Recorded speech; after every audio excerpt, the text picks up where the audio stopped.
students, I am Anu Bhardwaj. I hope you all are fine. So आज हम करने जा रहे हैं that is the methods of classification. Last time हमने two method discuss किए थे. So today we are going to discuss about the qualitative classification.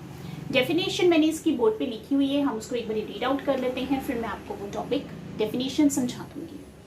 Qualitative classification है क्या? इसमें क्या होता है कि data is classified on the basis of descriptive characteristics or on the basis of attributes like sex, literacy, region, caste, education which cannot be quantified. मतलब इसमें जो हम डाटा क्लासीफाई करते हैं that is on the basis of attributes.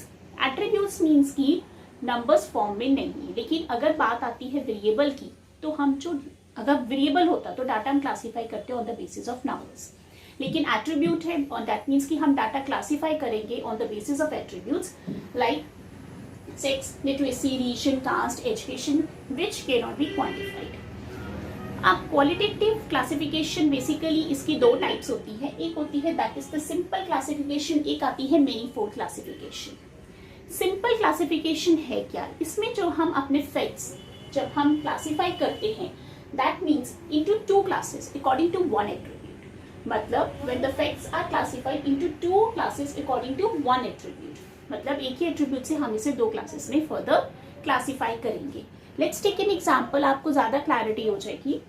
मान लो हमारे पास population है, right, और मैंने इसे फर्दर टू क्लासेस में डिवाइड कर दिया, मेल्स और फीमेल्स में. ठीक है, तो ये मेरे पास क्या आ गई? सिंपल क्लासिफिकेशन की मेरे पास एक एट्रीब्यूट था, मैंने उसे फर्दर टू क्लासेस में सब डिवाइडेड कर दिया. लेकिन जब बात आती है मैनीफोल्ड क्लासिफिकेशन की, इसमें क्या है? When the facts are classified according to more than one attribute when each class is subdivided into more than two sub classes.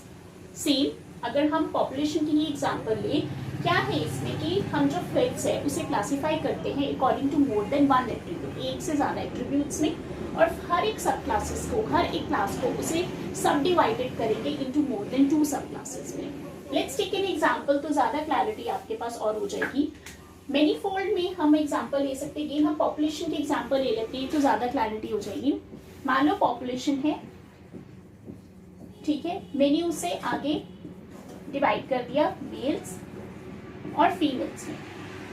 ठीक है, फिर मेल्स और फीमेल्स को मैंने फर्दर सब डिवाइड कर दिया, किसमें? दैट मीन्स लिटरेट में और इलिटरेट में.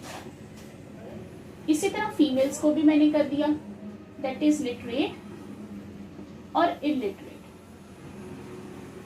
फर्दर अब मेरे पास पॉपुलेशन की दो क्लासेस में डिवाइड किया, फर्दर इसे सब डिवाइडेड कर दिया, इसे फर्दर आगे मैं फिर सब डिवाइड कर सकती हूँ अकॉर्डिंग टू द रिलीजन. ठीक है, so that means many fold, मतलब बहुत सारे फोल्ड है ना इसमें क्लासिफिकेशन की, कि हमने पहले फैक्ट्स को क्लासिफाई किया क्लासेस में, फिर उसे फर्दर सब डिवाइडेड किया, फिर उन सब डिविजन्स को मैंने आगे फर्दर सब डिवाइडेड किया. So this is about the many fold classification. So I hope आपको ये कंसेप्ट क्लियर हो गया होगा. अगर आपको ये टॉपिक आ जाए तो आप पहले क्वालिटेटिव क्लासिफिकेशन की डेफिनेशन लिखेंगे, इसके टाइप्स बताएंगे, टाइप्स की डेफिनेशन और with examples. So students, I hope आपको कंसेप्ट क्लियर हो गया होगा. नेक्स्ट टाइम हम नेक्स्ट मैथड जो है लेके आएंगे, लेकिन आप जितने भी प्रीवियस टॉपिक्स हैं ज़रूर एक बार देखिए, और अगर आपको कोई डाउट है आप कमेंट सेक्शन में लिखिए. सो स्टूडेंट्स, पढ़ते रहिए. गुड बाय, टेक केयर, नमस्कार.